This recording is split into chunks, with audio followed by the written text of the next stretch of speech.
देवानं नाही झाडू सोडला आमचा, काढून गळ्यातील माठ फोडला आमचा, मायेच्या पोटी नाही हात बोडला आमचा, अस्पृश्यांचा टिळा माती फोडला आमचा। गाव मामाचं नाही रकामाचं, हेच बोल नित्य ध्यान ठेवायचं, काय कामाचा देव नुसता फुलहाराचा,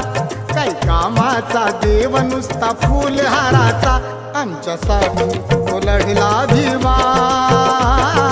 लेक सुभेदाराचा, आमच्यासाठी तो लढला भिवा